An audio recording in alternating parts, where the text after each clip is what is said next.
정보가 있는 시사 토크쇼 장윤선의 팟짱. 다음은 팟짱 서포터즈 1호 광고입니다.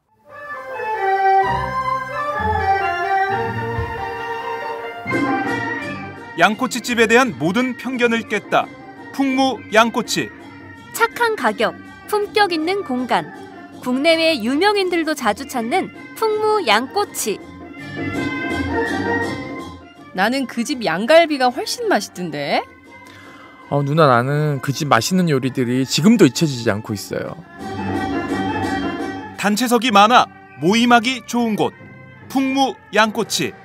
대림역과 구로 디지털 단지 역점 두 곳에 있습니다. 예약 문의 02809-9292, 02809-9292.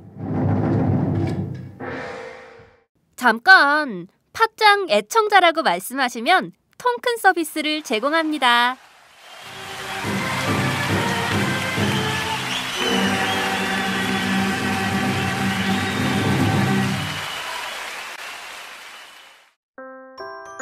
안녕하세요. 충남 금산에서 아버지와 함께 인삼농사를 지어 홍삼을 만들고 있는 젊은 농부 이성규입니다. 사람들은 쉽게 양심하지만 양심은 말로 하는 것이 아닙니다. 품질로 증명하는 것입니다. 양심은 고지식의 대명사 아버지가, 품질은 항상 발전을 추구하는 아들이 각각 책임지는 환상적인 초화, 거기다 직거래가 가능한 합리적인 가격까지. 믿을 수 있는 홍삼 제품을 찾고 계신가요? 노력한 만큼 내어주는 자연의 마음을 알기에 참 착한 홍삼. 지금 검색창에 정성농장 홍삼을 검색하세요.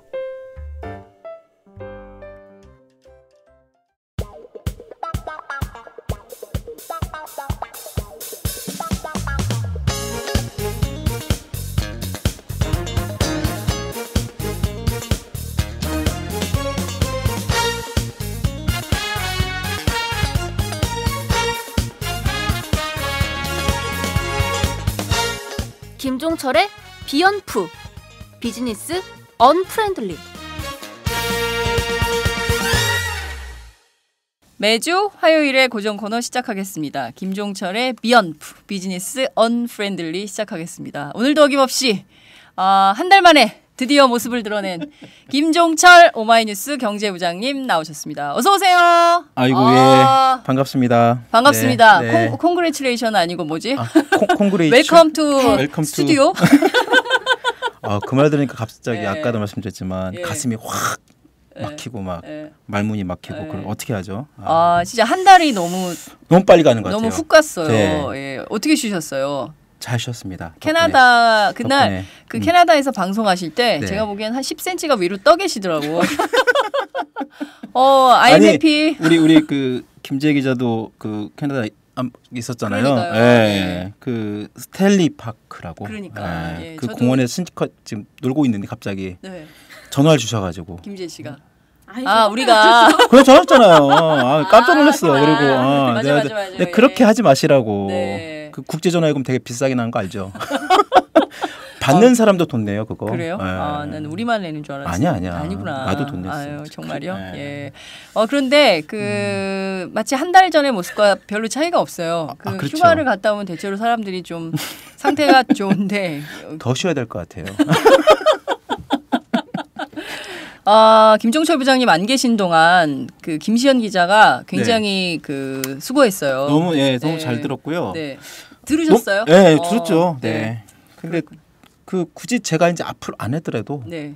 우리 김시현 기자도 아니에요. 잘해서 그 김종철 부장을 기다리는 팬들이 아마 댓글에 열화와 같은 성원을 남겨주실 거라고 저는 생각을 하는데요. 네. 김시현 기자가 굉장히 그 우리끼리는 알지만 되게 진지하잖아. 진지맨. 농담이 안 통해가지고 저는 사실 진땀이 뻘뻘 났어요. 저는 분명히 농담을 했는데 김시현 기자가 너무 진담으로 받아가지고 네, 좀 상당히 그 어려움이 있었어요. 네. 시연아 미안해. 저희가 와가지고 네. 이제 회의할 때 김시현 기자가 얘기를 하더라고요. 네. 자기 정말 힘들었다고. 아 그래요? 그래서 네. 왜 힘들었냐 너무 잘하더라. 네. 네, 그랬더니 우리 그 장윤선 선배 그 맞추기가 정말 어렵더라. 어느 팀에서 어떻게 웃어야 될지 잘. 그냥 계속 웃으면 되는데. 맞아. 그러니까. 그렇구나. 네. 네. 근데 하여튼 정말 잘하고 너무 네. 잘해주셔서. 방송 욕심이 있더라고요. 네. 그러니까 목소리 좋고 우리 제가 그러니까요. 굳이 안 나오더라도 네. 네, 저는 정말. 대타 전문으로. 그러니까 너무. 김종철 부장님 휴가 가셨을 때 대신 나오는 너무 컨셉으로. 잘했습니다. 네. 감사합니다. 하여튼 한 달간의 캐나다 풀 스토리를 차차 풀어주시고요. 네, 오늘도 어김없이 김지혜 기자, 휴가도 못 간 김지혜. 오마이뉴스 경제부 대표 미녀 기자 김지혜 기자 나오셨습니다. 어서 오세요. 네, 안녕하세요. 네, 오늘 경제부 깔맞춤 했어. 화이트 칼라로 뭐 약속했어요? 벗고 싶네요. 윗돌이 벗으면 안 될까요? 네. 네, 지금 보니까 두 분이 깔맞춤을 하시고 오셔서 방송도 참 경제부는 그 컨셉을 갖추고 하는구나. 그 드레스 코드라고 있잖아요. 그러니까요. 예, 그런 걸 맞추고 오는구나. 그럴 동영상도 정도로 아닌데. 통하는 사이는 아닙니다. 많이 늘었어요. 그러니까요. 뭐 예능감이 충만한데? 없는 사이에. 이 경제 예능 하나 따로 해야 되겠어요. 김지혜가. 자, 오늘도 어김없이 김지혜의 발로 뛰는 경제로 출발하겠습니다.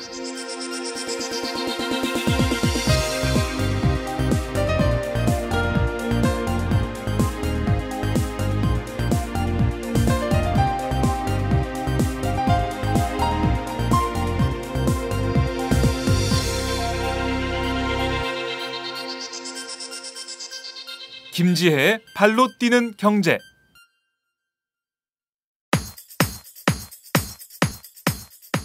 요즘 금융업계를 시작으로 유통업계까지 간편결제 시장 춘추 전국시대라고 할 정도로 많은 업체들이 간편결제 서비스들을 선보이고 있습니다. 시중에 출시된 것만 10개가 넘는데요. 간편결제 서비스는 신용카드나 공인인증서 없이도 스마트폰, PC 등에서 비밀번호만 입력하면 결제되는 서비스를 말합니다. 그러나 서로 자신들의 사업 영역 안에서 다른 회사 서비스를 아예 쓸 수 없도록 막아놓은 곳이 많아 소비자들의 눈살을 찌푸리게 하고 있는데요. 500만 명이 회원가입한 카카오페이는 온라인 쇼핑몰 옥션, 지마켓, 11번가 등에서는 쓸 수 없습니다. 옥션, 지마켓에서는 스마일페이, 11번가에서는 실업페이라는 해당 회사의 간편결제 서비스만 사용 가능합니다. 삼성전자의 간편결제 서비스 삼성페이는 이마트, 신세계백화점, 스타벅스 등 신세계그룹 계열 매장에서는 사용을 할 수 없습니다. 신세계그룹은 자사그룹 매장에서만 결제가 가능한 자체 서비스인 SSG페이를 준비 중인데요. 롯데그룹 역시 롯데백화점, 롯데마트 등 자사 매장에서만 사용 가능한 L페이를 연내에 출시할 예정입니다. 그러나 중국에서는 알리페이와 텐페이, 미국에서는 애플페이나 페이팔만 있으면 어디서든 간편결제를 이용할 수 있는 것과는 굉장히 대조적입니다. 이렇다 보니 소비자들은 서너 개 이상의 간편결제 앱을 설치하고 각각 신용카드 정보를 일일이 등록해야 하기 때문에 간편결제가 오히려 더 불편해지고 있습니다. 업계끼리 칸막이를 치는 한국 간편결제 시장이 과연 소비자들의 관심을 끌 수 있을지 회의적인 반응이 흘러나오고 있습니다. 전 안 써요. 너무 쿨이신데요. 안 써. 왜냐하면 너무 복잡하고요. 네. 그리고 좀 저는 그냥 공인 인증서가 편하더라고요. 다른 거 뭐 이렇게 하느니 그냥 모르겠어요. 성격을 반영하는 것 같아요. 복잡한 거 싫어하고. 근데 이걸 이렇게 많이 쓰나 보죠, 사람들이? 그게 일반 결제를 할 때 네. 지금 공인인증서 하시는 것처럼 하는 방법이 있고 또 간편 결제를 할 수 있도록 또 시스템이 잘 되어 있는데 한번 해보면 굉장히 편하긴 합니다. 편하긴 한데 이게 지금 말씀드린 대로 업체마다 너무 다르니까요. 제가 뭐 11번가에서 이걸 실업페이를 쓰다가 또 다른 데 가면 또 다른 걸 깔아야 되고 그러니까 계속 카드 등록을 초기에는 한번 해야 되기 때문에 근데 왜 이렇게 그 칸막이를 쳐놓고 업계 간의 경쟁을 하는 거예요? 저도 간편 결제를 쓰는데요. 네. 저는 카드를 이제 결제를 하면서 네네. 뭐 신용카드에 간편 결제를 주로 쓰고 있는데 이 지금 각 이 쇼핑몰마다 있는 이 간편 결제 이 서비스를 저도 정부형처럼 쓰지는 않습니다. 네. 네.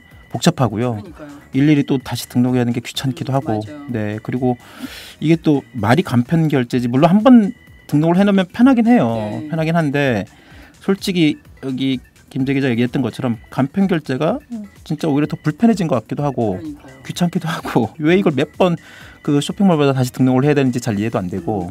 이게 되면 무슨 할인을 해주나? 그렇다기보다는 이게 카드업계 입장을 들어보면 네. 그 정말 그야말로 자기 사업 권역에 대한 보호망인 게 이거 하나 만약에 페이를 뺏기게 되면 네. 우리 권역을 뺏긴다는 그 의기의식이 있는 거예요. 워낙 지금 뭐 IT 이런 쪽에 핀테크가 열풍이다 보니까 네. 우리가 만든 거를 우리 사업 내에서 써야지 남의 거를 갖다 써? 이런 거에 대한 위기의식이 좀 있더라고요. 그렇군요. 미국은 그렇지 않다면서요. 미국은 페이팔, 애플페이 뭐 이런 것만 있으면 어디서든지 다 그 넓은 땅덩어리에서 다 맞아요, 간편 맞아요. 결제가 된다는데 우리는 해외 직구 하다 보면 네. 페이팔 많이 쓰거든요. 그러니까요. 네. 많이 쓰죠. 페이팔 하나만 하면 그냥 웬만한 거의 모든 그 해외 직구 사이트는 다 이용이 되는데 국내는 정말 왜 각기 그 매장마다 내지는 쇼핑몰마다 자사에 이런 걸 굳이 만들 필요가 있을까라는. 네, 이게 무슨 그러니까 말씀하신 대로 어떤 권역에 대한 다툼 그거를 좀 이런 표현 쓰면 좀 그렇지만 조폭 용어로 하면 나와바리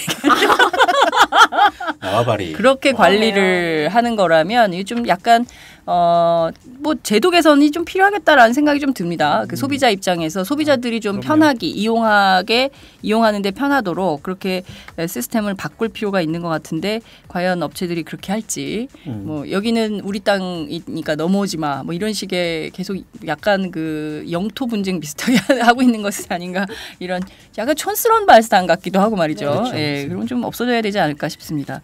자, 두 번째 뉴스 볼까요?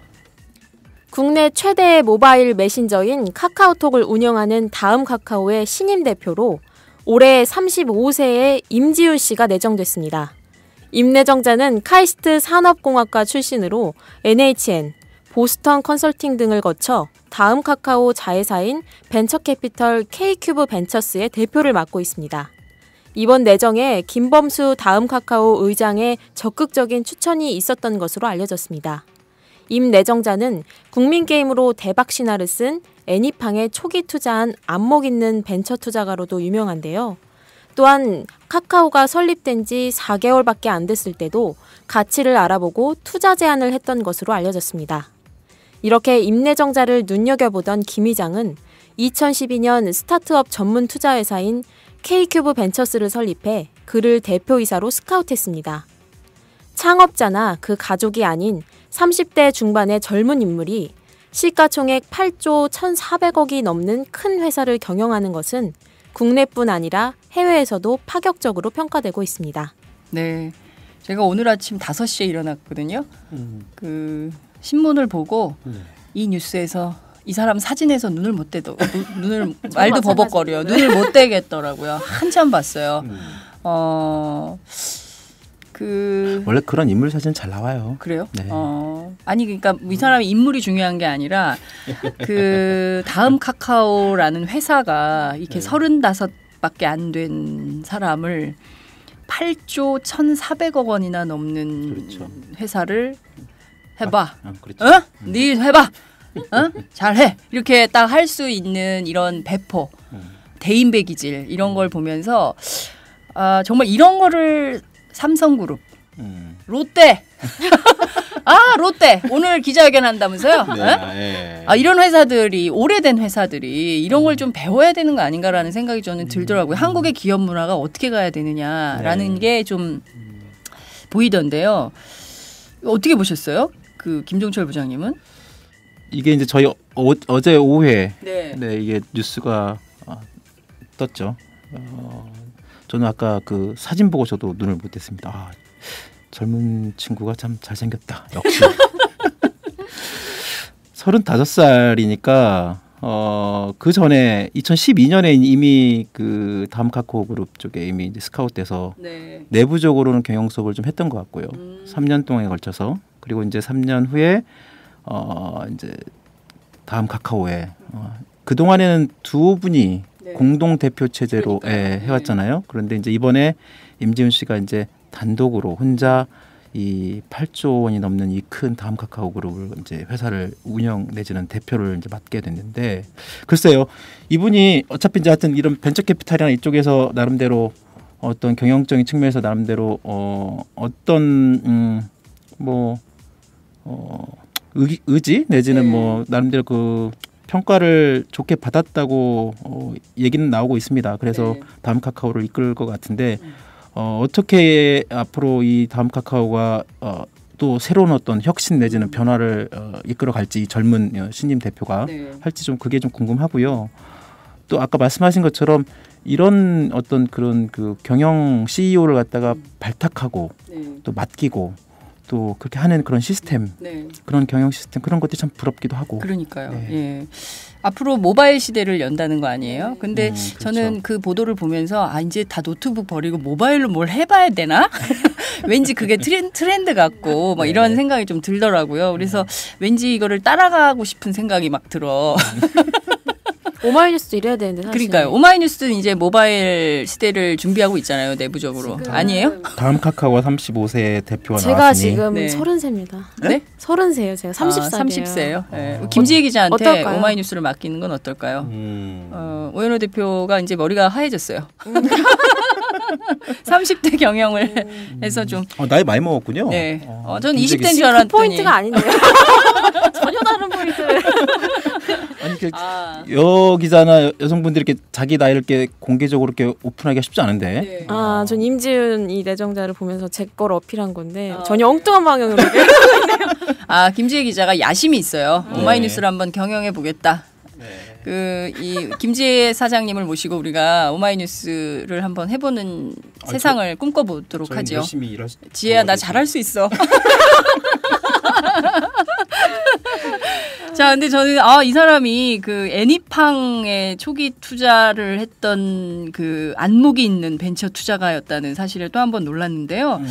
어떻게 이런 걸 이렇게 딱딱 알죠? 참 이건 대단한 것 같아요. 이게 뜬다 이런 판단을 하는 게 쉽지 않을 텐데 이런 감각은 타고나는 건지 이런 것도 좀 궁금하기도 하고 그렇습니다. 자, 세 번째 뉴스 보겠습니다. 미국 경제 전문지 포브스가 전 세계 IT 분야 100대 부자 순위를 처음 발표했는데요. 국내에서는 삼성전자의 이건희, 이재용 부자와 벤처기업 창업자 등 5명이 이름을 올렸습니다. 분석에 따르면 이건희 삼성전자 회장의 IT 부문 재산은 100억 달러, 우리 돈 11조 6천억 원으로 전 세계 19위였습니다. 이건희 회장의 장남인 이재용 삼성전자 부회장은 76억 달러, 8조 8천억 원으로 29위에 오르며 두 부자가 국내 IT 부자 1, 2위를 차지했습니다. 온라인 게임 크로스파이어로 대박을 터뜨린 권혁빈 스마일게이트 대표는 34억 달러, 60위를 차지했는데요. 게임업체 넥슨을 이끄는 김정주 회장은 27억 달러로 79위, 다음 카카오 김범수 의장은 23억 달러로 92위에 랭크됐습니다. 한국계 일본인 손정희 소프트뱅크 회장의 재산은 이건희 회장보다 30% 이상 많은 17위에 이름을 올려 눈길을 끌었습니다. 빌 게이츠 마이크로소프트 창업자의 재산은 이건희 회장보다 8배 가까이 많은 796억 달러, 우리 돈 93조 원으로 세계 1위였습니다. 중국의 IT 거부들도 떠오르고 있는데요. 마윈 알리바바 회장의 재산은 이건희 회장보다 2배 이상 많은 232억 달러로 아시아인 최고인 7위였습니다. 네이진 샤오미 회장도 16위를 차지하는 등 20명의 중국인이 100위권 안에 포함됐습니다. 이 사람들은 참 돈이 많네요. 너무 많아서 어지럽습니다. 그러니까요. 숫자 하느라고 고생하셨어요. 근데 중국 거부들이 상당히 치고 올라오고 있네요. 최근 몇 년 새 그 중국 IT 기업들이 갑자기 이제 떠오르면서 거기에 있는 CEO들도 그만큼 이제 왜냐하면 주가가 오르니까요. 그 거기에 걸맞게 이제 뭐 재산도 오르는 건 당연한 것 같고요. 그렇군요. 자, 저는 이런 뉴스가 별로 와닿질 않아요. 그렇죠. 그냥 뭐 너무 그 딴 세상 얘기라서 이 사람들은 좋겠다. 부럽다. 이 사람들은 하루에 30끼를 먹을까? 나처럼 새끼 안 먹고 막 이런 생각을 하게 되죠. 그나저나 저는 이 뉴스를 보는데 왜 갑자기 이건희 회장의 건강이 갑자기 궁금해지죠? 진짜. 네, 이건희 회장은 어때요? 캐나다 갔다 오셔서 그 사이 업데이트가 안 됐죠. 그렇지 않아도 네. 이렇게 이제 돌아와서 네. 한번 쭉 돌리잖아요. 전화를 네, 다시 그렇죠. 저 왔습니다. 뭐 하면서 네. 삼성도 이제 이번에 최근에 이슈도 많았잖아요. 네. 엘리엇도 있고 뭐 그다음에 또 삼성전자 백혈병 문제도 있고 그 이건희 회장도 한번 살짝 물어보고 네. 뭐래요? 그 메르스의 그 한 가운데 있어서 그러니까. 그 병동에 병동에 계속. 그럼에도 불구하고 하여튼 뭐 잘 네. 삼성의 입장 항상 그대로입니다. 잘 계신다. 네. 네. 그러니까 이재용 부회장이 회장이 되는 그날까지 그분의 건강은 괜찮으신 거죠. 그래야 될 것 같아요. 이게 대중의 인식이에요. 그러니까 제가 저작거리에 나가보면 제가 나름 기자잖아요. 그 저한테 제일 많이 물어보는 게 이건희 회장의 안부예요. 모든 국민들이 이건희 회장님의 건강을 걱정하고 있어. 그러니까 삼성이 빨리 이렇게 뭐 보여주든지 네. 엘리베이터를 타시는 모습을 보여주든지 그 해야 되는 것은 아닌가 이런 한번 생각이 좀 사진은 듭니다. 나온 적이 있었잖아요. 그러니까요. 사진만 나오고. 살짝. 네, 근데 이제 그러니까요. 그것이 그분의 건강 상태를 정확하게 확인하기 어려워. 그렇습니다. 예. 네. 실루엣이 살짝 흐려. 아니요, 하여튼 뭐 건강하게 계신다고 하니 일단 네. 그거는 저희들 하여튼 믿으려고 하고 있고요. 네. 건강하시면 좋죠. 그러니까요. 네. 예. 하여튼 뭐 부자들 얘기하다가 우리는 살짝. 딴 길로 샜어. 여하튼 오늘도 세 가지 뉴스 정말 잘 들었습니다. 김지혜 기자 감사합니다. 감사합니다.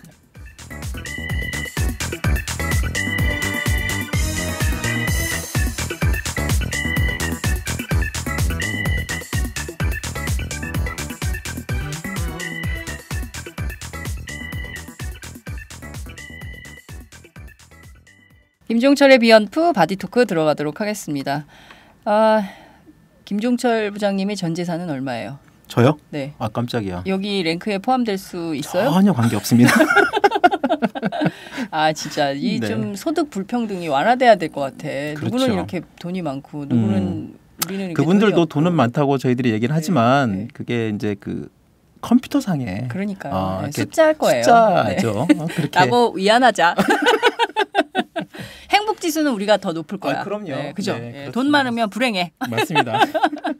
자, 불행한 기업 얘기 계속 이어가도록 하겠습니다. 네. 신동빈 롯데그룹 회장이 오늘 사과를 하긴 하는 건가요? 11시 기자회견이죠. 네. 1시간 정도 남았네요. 네, 롯데호텔에서 어디서요? 롯데호텔에서 한다고 지금 나와 있고요. 을지로요? 저 잠실이요? 을지로입니다. 을지로죠. 네, 거기 네. 롯데호텔. 네. 거기 이제 본점 롯데호텔 롯데백화점이 있고 예. 바로 옆에 소공동. 네, 맞습니다. 예. 소공동 시청 옆에. 그러니까 네네. 거기서 하는군요. 네. 지금 보면 한 번 했어요. 대국민 사과를. 3일 날. 그렇죠. 네. 지난 3일에 공항에서 했고 이번에 두 번째 하는데 뭐 미리 좀 알려주든가요 롯데에서 어떤 아직 내용인지? 구체적으로 이렇게 공식적으로 이 어떤 내용을 할 것이다라고 나와 있지는 않는데요. 네.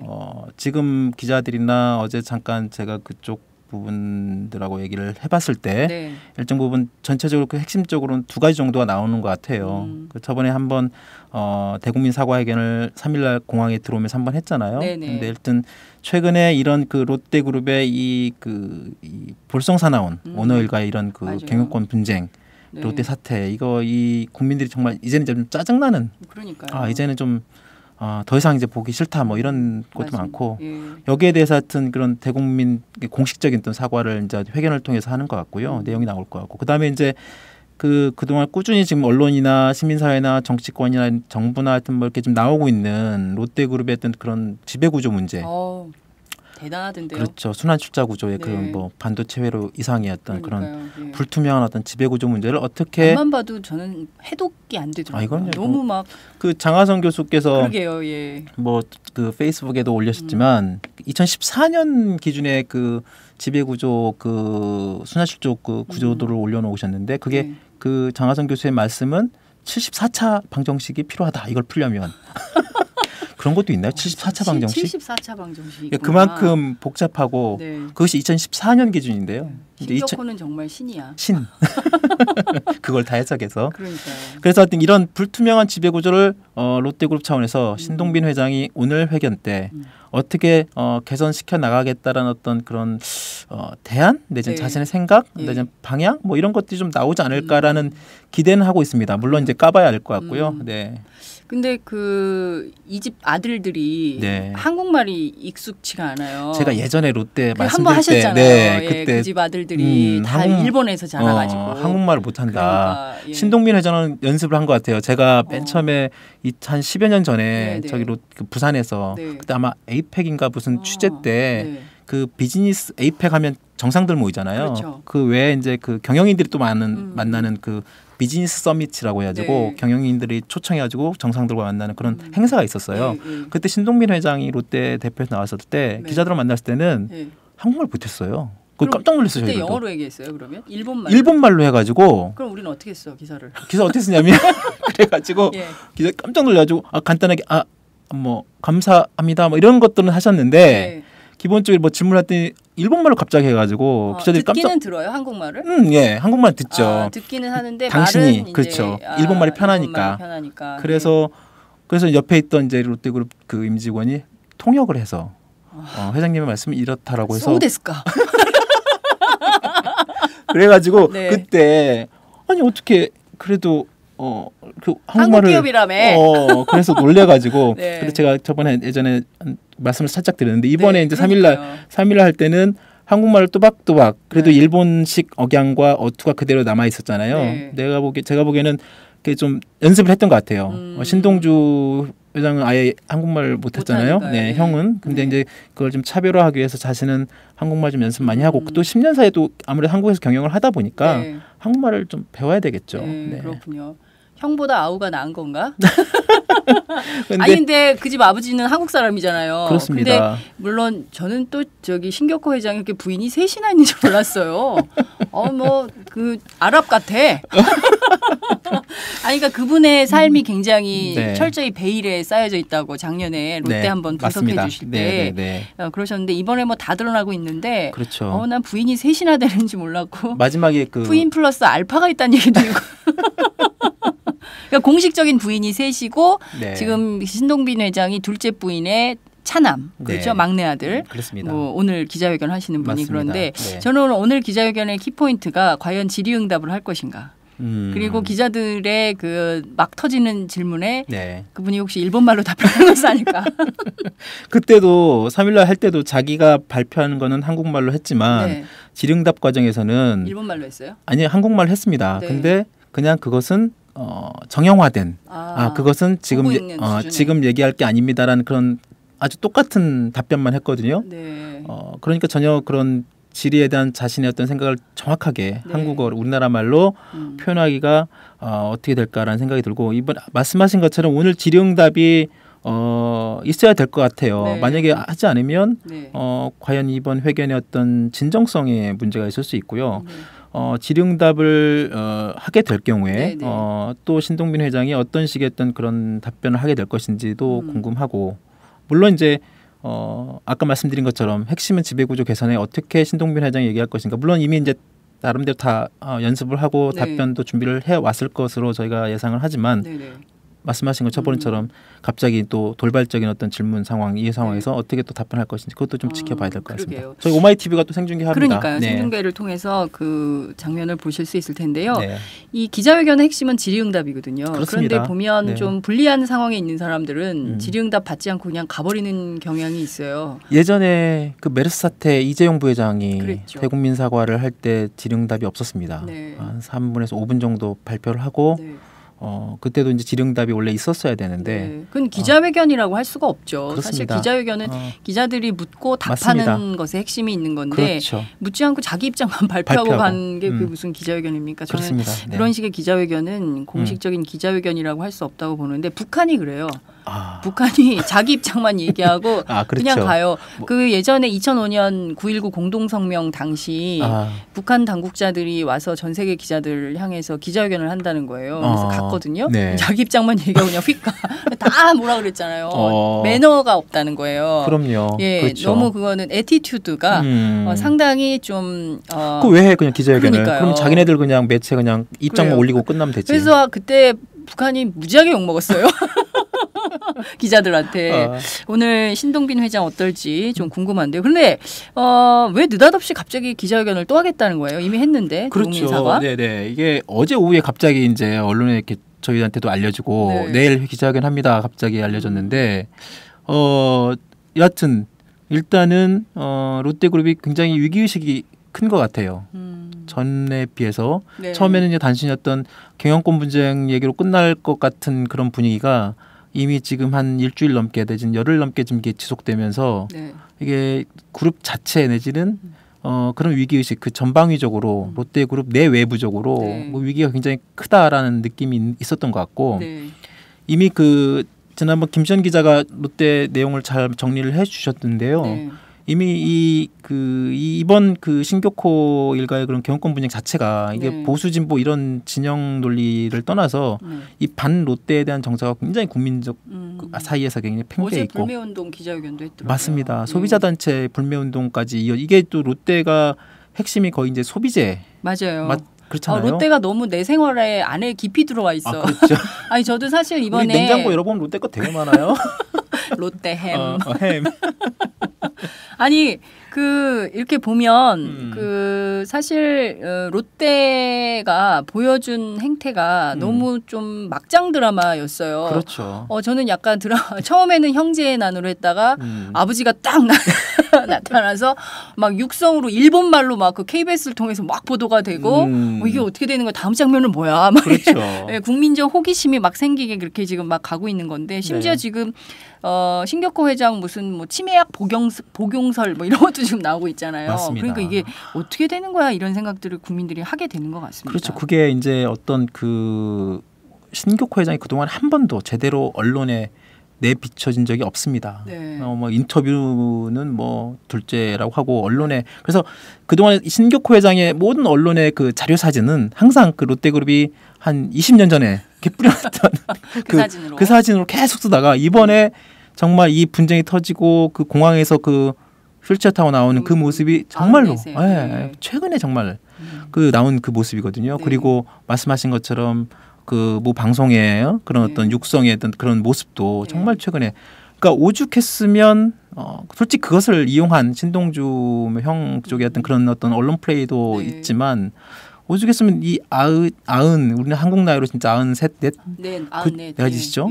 그 정도 드신 분이 이렇게 나와서 그런 얘기를 또 하시고 또 그런 것을 통해서 사실상 우리나라 재벌의 어떤 그 총수의 뭐 이렇게 그런 손가락 경영 뭐 이렇게 얘기를 하잖아요. 그렇습니다. 그것이 적나라하게 모든 국민들이 다 본 거예요. 네. 손가락 아니 저는 깜짝 놀랐어요. 0.05%라면서요. 네, 0.05% 가지고 지금 74차 방정식이요?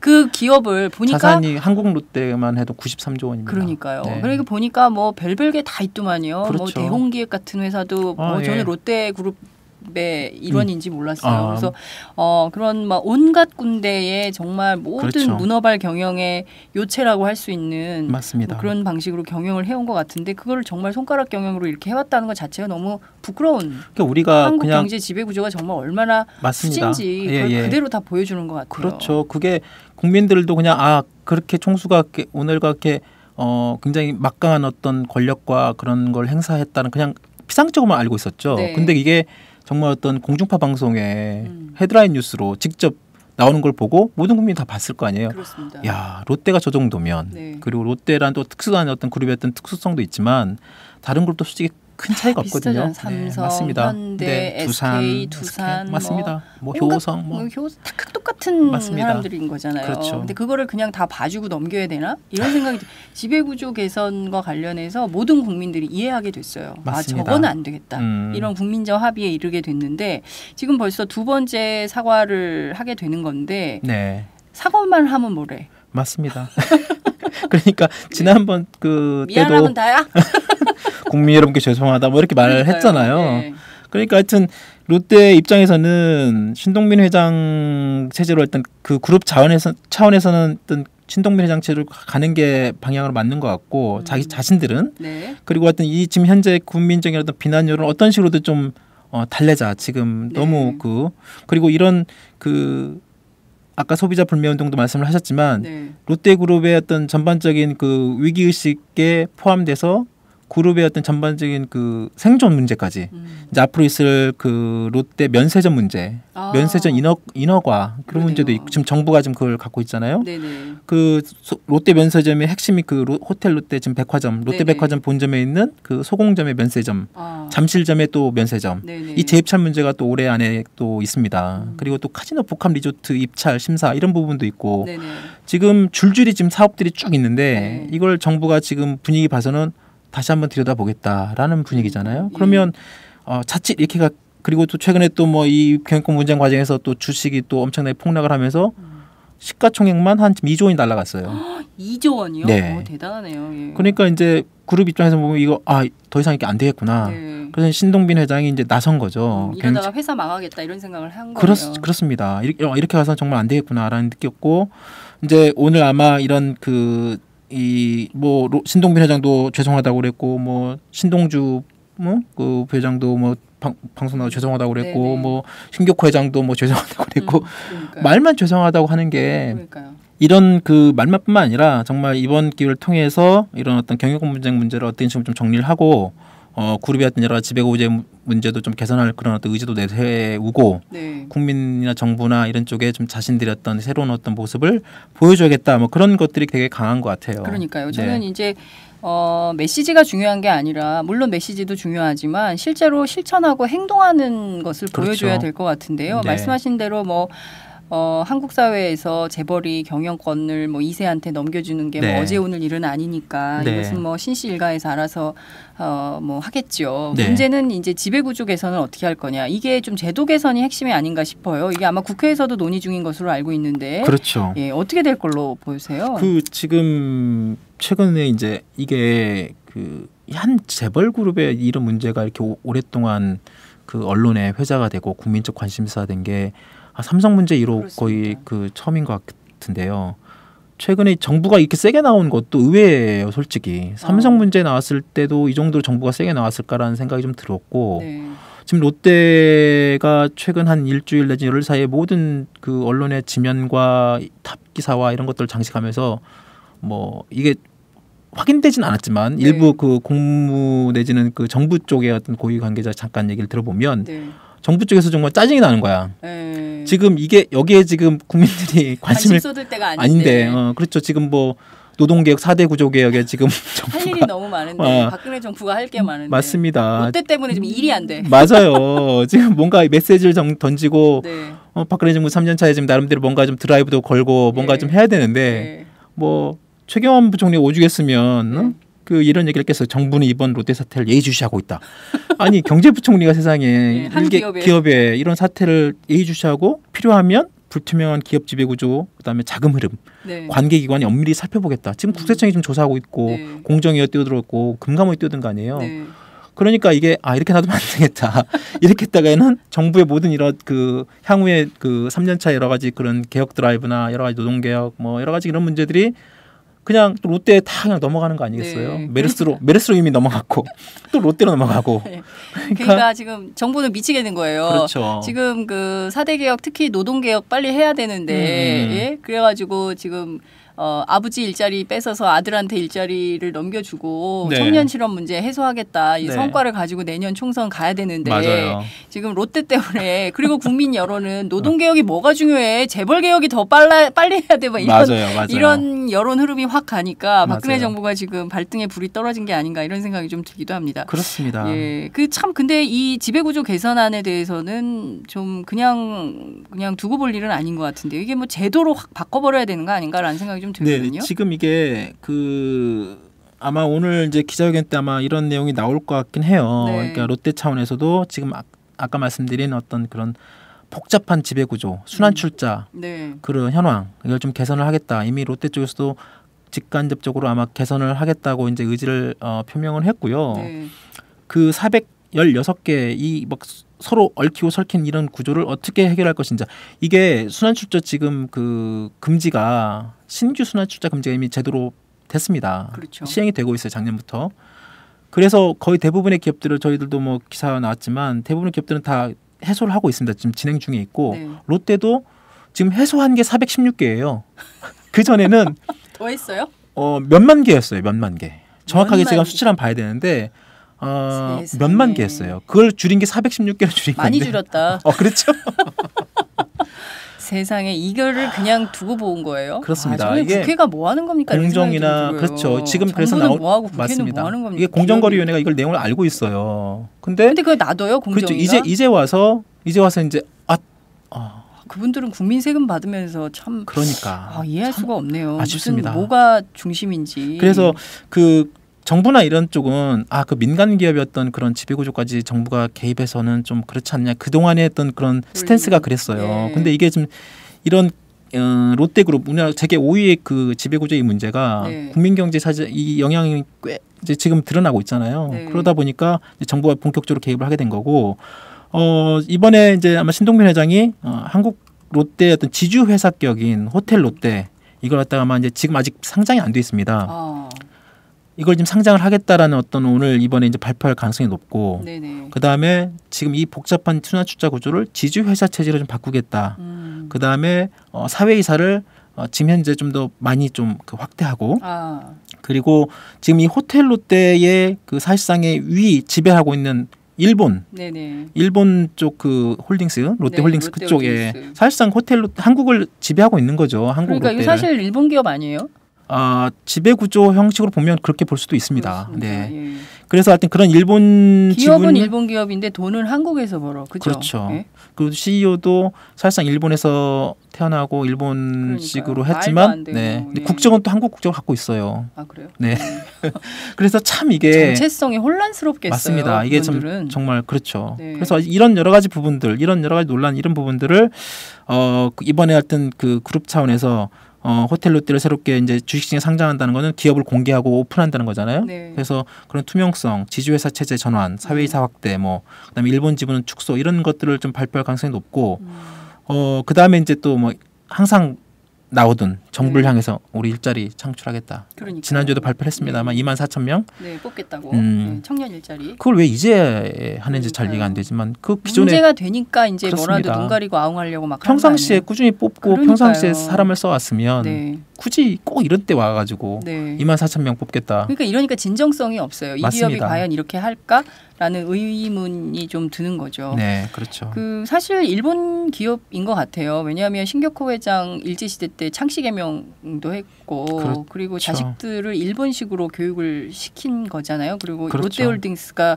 일본에 있기 때문에 돈은 한국에서 벌지만 이것은 지배 구조로 볼 때 일본 기업이 분명하다 이렇게 봐야 될 것 같다는 생각이 좀 듭니다. 자, 이번에 재벌 개혁 좀 제대로 좀 해야 되는 거 아닌가? 노동 개혁 국민 여론도 그래요. 노동 개혁할 게 아니라 재벌 개혁 제대로 해서 법인세 똑바로 걷고 네. 증여세도 똑바로 걷고 네. 그리고 지금 뭐 사내 유보금 뭐 760조씩 쌓아놓고 그렇죠. 안 풀고 사람들도 안 뽑고 그렇죠. 이렇게 하는 게 말이 되느냐? 이게 노동자들끼리 뭐 돌려막기 아버지 일자리 뺏어서 주고 이런 식으로 해야 되는 거냐? 이건 아니지 않냐? 이런 비판 여론이 굉장히 많은데 네. 정치권에서 좀 얘기가 나오고 있죠? 그렇습니다. 말씀하신 것처럼 노동개혁도 되게 중요하고요. 네. 재벌개혁, 노동개혁에 앞서서 정말 말씀하신 것처럼 재벌개혁은 그동안에 꾸준히 제기됐던 맞습니다. 지금 몇 년째 지금 이런 내용들이 계속 나오고 있고 네. 그 대선 때마다 네. 그다음에 총선 때마다 여야 정치권에서 항상 재벌개혁 그리고 경제민주화 네. 이런 얘기 꾸준히 나왔었잖아요. 박근혜 대통령 맞습니다. 공약이었어요. 그 공약대로만 하면 돼요. 안 하잖아요. 안 하니까 문제죠. 그래서 이번에 그러니까 네. 이 소유 지배권 문제, 이 부자간 형제간 이 다툼 때문에 모든 국민들이 말씀드린 것처럼 아까 신격호 회장의 그런 어떤 그런 국민 방송 통해 가지고 완전히 생중계되는 네. 이런 후진적인 어떤 소유 지배 구조 그 모습이 그대로 적나라하게 드러났고 네. 또 아까 말씀드린 것처럼 이게 롯데만의 문제가 아니잖아요. 네. 이 재벌의 지분 경영권 승계 이 부분이 과거의 현대그룹, 뭐 삼성, 두산, 효성, 뭐 그다음에 또 뭐 금호 네. 거의 대부분의 어떤 그 재벌 그러니까요. 30대 재벌 그룹들은 다 일어났던 자자손손 대대로 잘 먹고 잘 살고 싶어. 그죠? 그러니까 저는 너무 참 심해요, 정말. 네, 이게 국내 주요 재벌 그룹들이 2세, 3세 그러니까 신격호 회장이 거의 유일하게 지금 국내 그 재벌 그룹 중에 창업주 1세가 지금 사실상 아직도 하고 있는 거거든요. 네. 지금 다 2세, 3세로 다 넘어가고 있는 상황에서 네.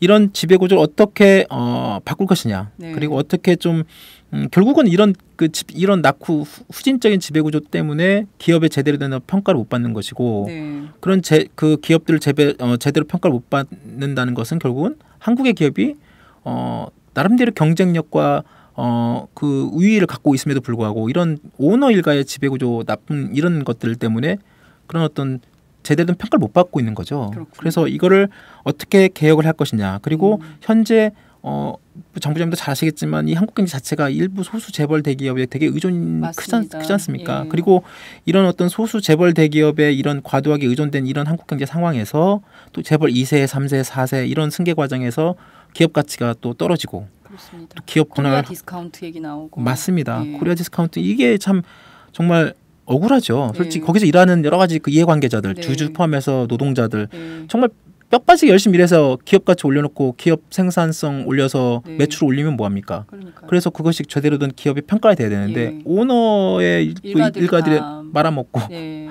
뭐 대한항공 그 조현아 사태도 마찬가지 아니에요. 그러니까요. 그 일부 몇 명 때문에 대한항공의 그 기업 가치 엄청나게 떨어졌지 않습니까? 그러니까요. 그러니까 이거 롯데도 마찬가지죠. 그러니까 이런 그것이 반복되지 않기 위해서는 이번에 정치권에서도 뭐 이런 어떤 뭐라고 할까요? 제도적인 어떤 문제 그리고 그동안에 뭐 경제개혁연대나 참여연대나 시민사회에서 꾸준히 얘기를 해왔습니다. 네. 그리고 야당에서도 나름대로 어떤 그런 그 대안을 네. 꾸준히 얘기해왔는데 정부 여당이나 이쪽에서 별로 말씀하신 것처럼 박근혜 정부나 박근혜 대통령이 자신이 대선 공약 지키면 되거든요. 그렇습니다. 근데 이게 안 되니까 문제가 계속 불거지는 것이고. 박근혜 대통령은 공약을 지켜야 한다.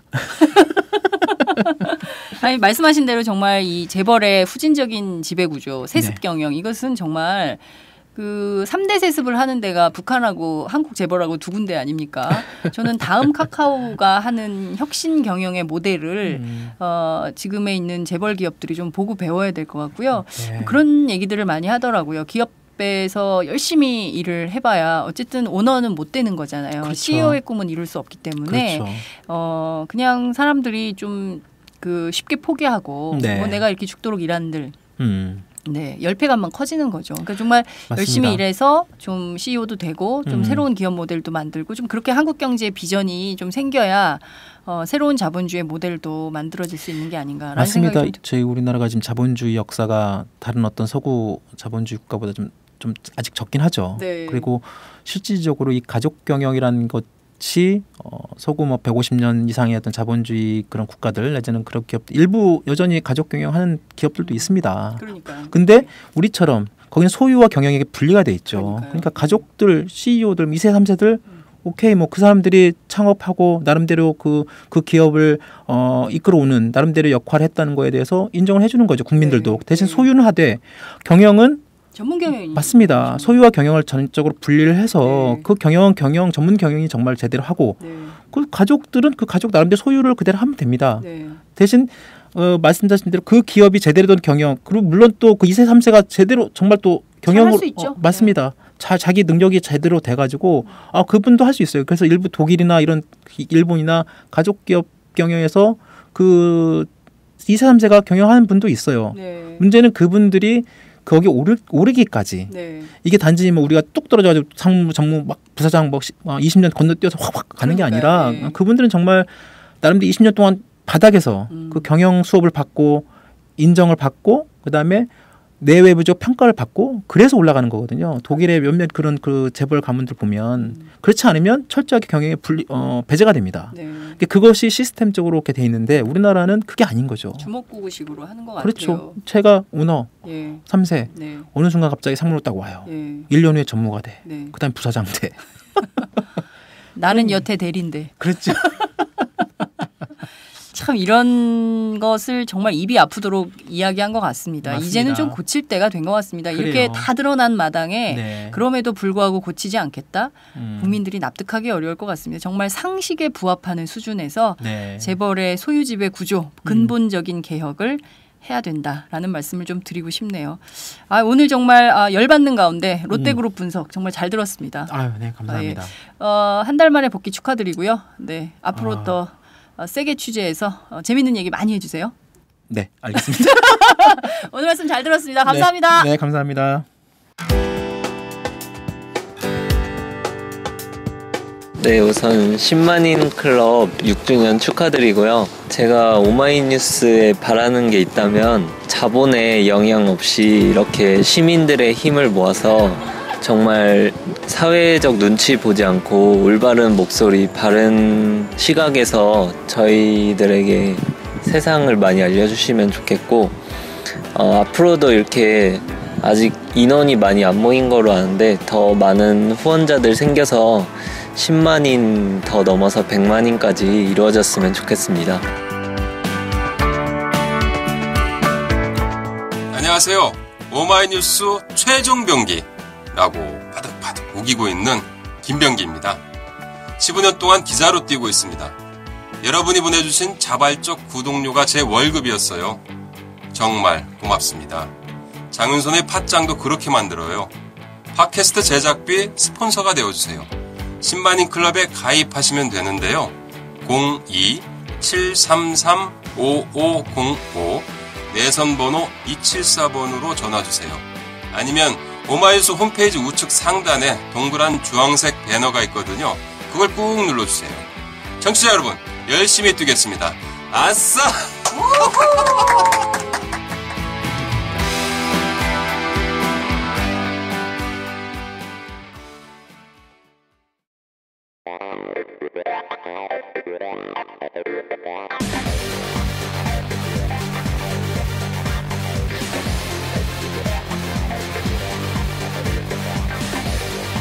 정보가 있는 시사 토크쇼 장윤선의 팟짱.